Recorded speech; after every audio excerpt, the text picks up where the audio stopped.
and welcome back to another video. So I hope you guys have been liking my videos. Again, please like the video, comment, subscribe to the channel. Also at like the end of the video, there's always like a picture of me, and it's not just to put a picture of me, it's like the subscribe button. So I think if you click on the circle with my face on it, then you can subscribe to the channel, or it's like some kind of link. So also you could do that too at the end of the video. And then I've also been trying to post like other videos that I've done as well at the end. So keep an eye out for those. And so for today's video, it's going to be focused on talking about public health and health disparities. And it's going to be like a little education moment. But I really wanted to do this video because it's having a really big impact right now as the pandemic is going on. And I think it's important for people to know more about public health in terms of the pandemic, because right now you kind of just think it's like an outbreak, and you've probably seen movies about, you know, different outbreaks and zombie apocalypses and like who knows what, but there's a lot to it. There's a lot to pandemics, and there's a lot of people falling through the cracks right now with our healthcare system, a lot of people that are being impacted by not working and things like that. And so I think it's a perfect time to give an education moment on why you should care about public health and health disparities and all of that, because it's also one of the fields that's not that common, or like people don't really know what you mean when you say you work in the area of public health or you majored in public health. Like the term is still kind of up in the air, like people are not really sure what it is. And so again, like the third time I've said it, that's why I think this is a good opportunity to talk about it. So I took my notes. I want to get it right because I did major in public health. I got my bachelor's in it, and so I think my professors would be very disappointed if I didn't get this right. So we'll start with that. I'm gonna do my hair because I was looking like a teacher or something. That's not the vibe I'm going for. My hair is like acting crazy these days. Also today we're in my kitchen. This is my little table and a plant I got from IKEA. It's fake, sorry. There's another real plant over there. Okay, so to start off, there's many definitions for public health. It's again one of those terms that's pretty broad. It encompasses a lot of things, and so everyone has their own definition. Not everyone, but you know, there's several definitions you could find when you look up public health, but it's all really centered around the same thing. And so I'm just going to go ahead and read the definition I found. So public health is the science of protecting and improving the health of people and communities. I try to keep it pretty short so we can talk about it. But basically public health is centered around prevention and helping communities, not just the individual. And that's how it's different from medicine. Medicine is always focused on the individual. If you think about when you go to the doctor only treats you. They're not treating your whole family. They're not treating all your other problems. They're only treating you and like what you're there for, versus public health might try to go into a community that maybe, let's say, is being impacted by asthma, and then try to like do surveys and try to figure out why this community has such high rates of asthma and how they can fix it, given like different, you know, surveys, interventions, classes, education, a little bit of everything in a sense, and they try to fix a problem of like the community. Also, as I'm editing this clip, I realized I didn't tie it back to the pandemic. So the pandemic is a public health issue, again, because it deals with a lot of people being sick and getting sick. And so, for example, in the field of public health, we have epidemiologists, and they study the spread of diseases.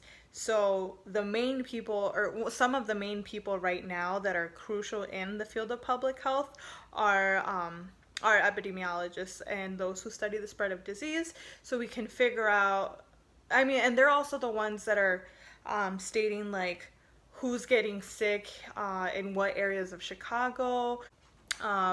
Like they're the ones coming out with the numbers and saying who it's affecting more. As we found out, it's affecting minorities more, and things like that. Also, every time a person gets diagnosed with COVID or comes out positive, we have to report that to the Department of Public Health. And so for Chicago, we reported to the Chicago Department of Public Health. And we have to answer like a list of questions like the patient's name and date of birth and where they live and the symptoms they had and how long they've had them for. And there's a good amount of questions we have to answer. But that's how we're getting all this data on what to even expect from this virus. Like, how do we know who has what symptoms? And that's because of basically these intake forms that we have to fill out for the CDPH, Chicago Department of Public Health. And so that's another way of how epidemiologists and public health practitioners are keeping track of this virus, and how we can warn people of what to look out for in terms of symptoms. And if they do have symptoms, then, to quarantine, again, to prevent the spread of the disease. And so actions like the stay-at-home order are an example of what public health officials have done. And I could talk more about like work that public health practitioners have done in terms of diseases in other videos. And yeah, and so we'll resume back to the video now. Also, I made myself a chai today.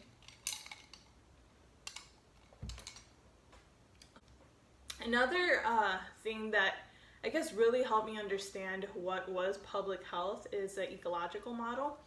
And I will try to post a picture of it. I'm still working on my tech savvy skills, so I'm not sure if I'll be able to insert a picture of it, but I will try to.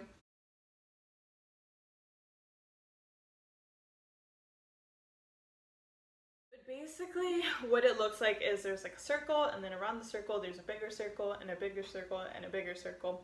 And so at the center of this like giant circle it's the individual. And so basically what is said, or what it means, is that everything is connected to each other, and if an individual has an issue or a problem, it's not just the individual's fault. There's so many other factors that contribute to it.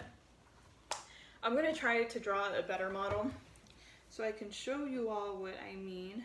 I should have done this earlier.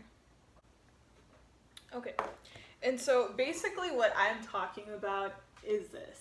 It's not as pretty as the diagrams I've seen in like my class PowerPoints and online, but basically the individual is in the middle. And then what also has an impact on the individual is like it's called interpersonal, and that just means like family, friends, like they have an impact on like any decisions you make, and things like that. Then the next level is organizations, and so organizations also have an impact on your family and friends, but also on the individual itself.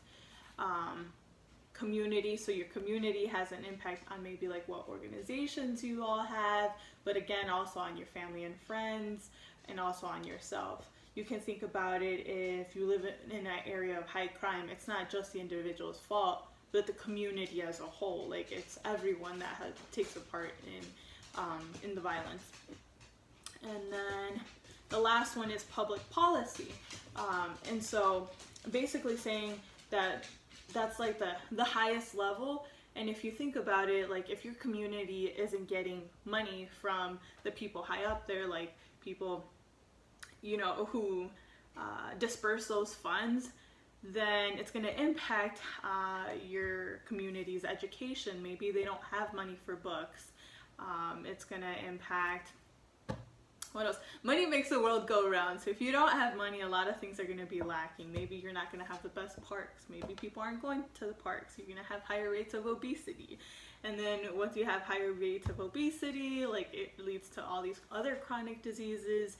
And so basically what this little circle tells you is that everything is related to each other and everything has an impact on the individual.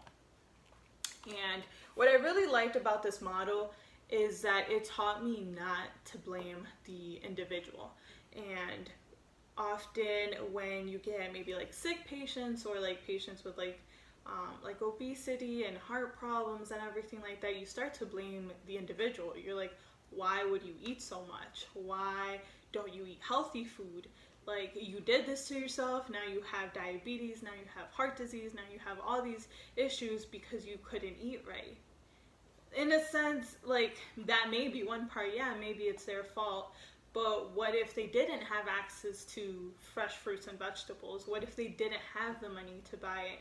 What if they didn't have a stable home and so they couldn't necessarily store fruits and vegetables? It was maybe easier to have items like chips where they could just take them along and they don't, like, it takes a lot longer for them to expire or go bad. And so I think that's a very important perspective to have, especially if you're going into healthcare. You have to learn to not blame the individual, but also learn that there's a lot of factors that contribute to why that individual is the way they are. It goes the same for like maybe like emotional abuse or anything like that. You never go blaming the victim, like, oh, you chose this life for yourself. You chose to either get hit or yelled at. No, nobody chooses to go through that. Like, there's other factors that contributed to that, like their crazy partner or whoever is the abuser, and things like that. And so that's one reason why I think people need to understand what public health is, because I think we like to do a lot of finger pointing and, blame people for their actions. And yeah, everyone should be accountable for their actions, but they're to a certain extent, and you have to understand that there's other factors that contribute to everything. And so that's one of the reasons why I really love public health, and I felt it was really beneficial for me to learn more about the field to make me a better doctor and to understand my population better and to mesh the two, basically. So I can care for my community and try to better them as well, and by bettering my community I can better the individuals, and then provide care for the individuals. So, and then kind of moving on from that, we can talk about health disparities next. And it's somewhat been mentioned already, but basically what this is, that there's people that fall through the cracks. There's people that, with all these years of oppression and not given the same rights or kind of like things like that, they are facing worst everything, like worst health outcomes. They don't have enough resources, and this has been going on way before the pandemic. And that's why I really liked this quote that I recently seen by Dr. Murray. She was one of my professors from the School of Public Health, and she said basically that the covers are being lifted to show all these health disparities. Like, they were already there, but now we're lifting those covers so we can see them even more. And it's absolutely true. Like, all these lack of resources, low income, like struggling to pay your bills and pay next month's rent has been going on for a while, and now it's just happening to more people, so now more people care. Or maybe more so it's happening to more people other than minorities, and then it's a problem. And so that's why it's important to understand health disparities, because even though you are struggling right now at the moment, and maybe you weren't before, this is how people live their lives every day. Like, there's other people who have always struggled and have struggled to make ends meet, and now you're starting to feel their pain. And you can have a part, like, having this like white privilege, it's not bad. You just need to know how to use it. Like, you need to know, or you need to learn how to help those that are lower income, those that are minorities, those that have less resources than you, because it'll help everyone in the long run. It'll be better. It'll make a better world. I'm pretty sure there's also like some financial stuff. It'll like be better financially, but I can't really speak on that. I don't have any numbers to prove to you all. But if anyone does, please feel free to comment. Sorry, I get so worked up about public health that I gotta like slow it down and drink, because if not I'll like pass out because I have so much to say.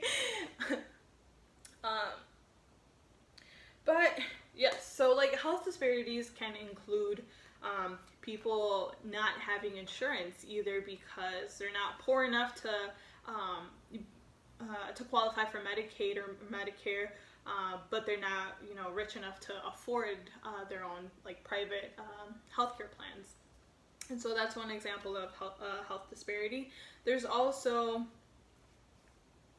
I guess, kind of like this like domino effect that we tend to see, especially among minorities. It's that like you're low income, and so you already may struggle to eat healthy because you can't afford like expensive like maybe like produce, higher quality meats. Like you might just go for like canned foods and whatever's cheaper and may last longer. There's also like, if you don't have money, you may not be able to send your kids to college because you can't afford it. Like, and maybe once they hit the age of 18 and they've graduated high school, maybe you just want them to help you with the bills and make ends meet, so it could be, you know, easier on everyone in the family. And so again, that impact of not having money can impact whether you continue going to school. If you don't have money, it's going to be a lot harder for you to afford any master's programs, any PhD programs. Again, without like scholarships, like there are opportunities for scholarships, but if you are coming from a low-income family where no one has this experience with higher education, you're not going to know where to look. You're not going to know what resources there are for you, and you're kind of navigating this whole process blindfolded because you've never done anything like that before. There's not really anyone in the family you can talk to, and so that's again one example of like a disparity that there is, and this one would be more so in our like education system. And yeah, so I hope this isn't all over the place, and this is only a start. And if you want to see more public health videos and me rambling on about why it's important for you to know about public health, please let me know. I'll be more than happy to make them. I'll also try to, maybe in the future, once this like pandemic kind of calms down, I can try to make some videos with some public health professionals. If you'd like, I'm pretty sure they'd be more than happy to talk about public health, because everyone in public health loves talking about public health.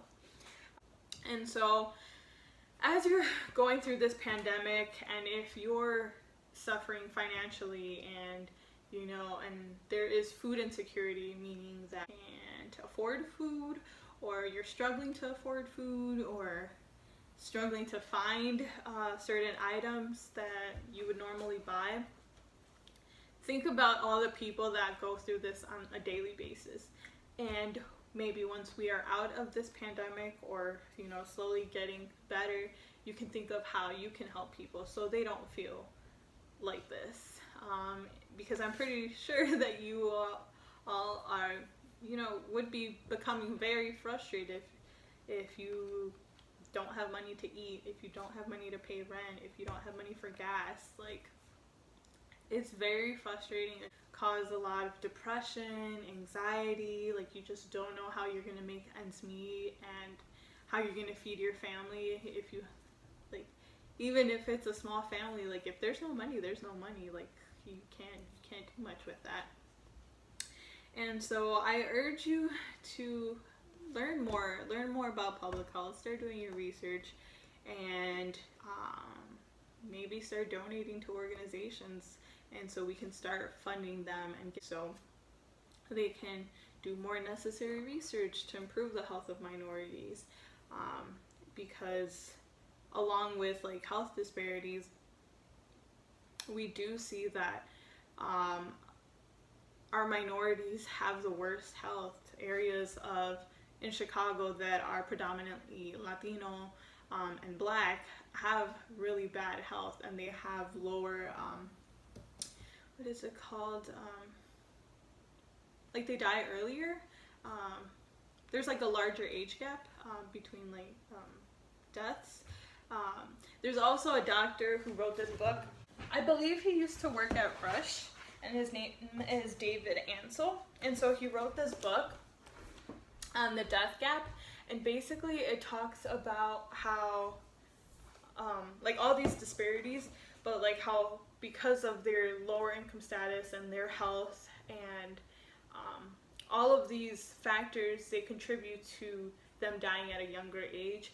And I think it was in this book as well, they talk about if you get on the train and you're I think if you get on the red line and from north to south, there's like a 20-year age gap where like the average maybe like white person would die, or like wealthier person would die maybe in like sometime in their 80s, mid 80s, versus someone in the south side of Chicago, maybe predominantly more Latino or Black neighborhood, would die at the age of 60, on average at the age of 60.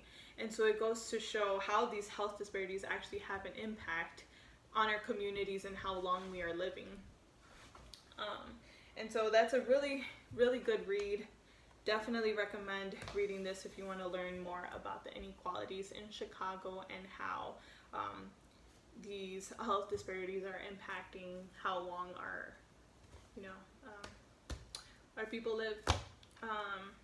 We can definitely go over more about public health, and I think for the next video I'm going to be talking about the research that I have done in the area of public health, and more so cancer disparities. And so there's a lot more there too, a lot more minorities dying from cancer, and we can discuss the reasons why, and then what the research that I was doing previously did to try to help eliminate those disparities.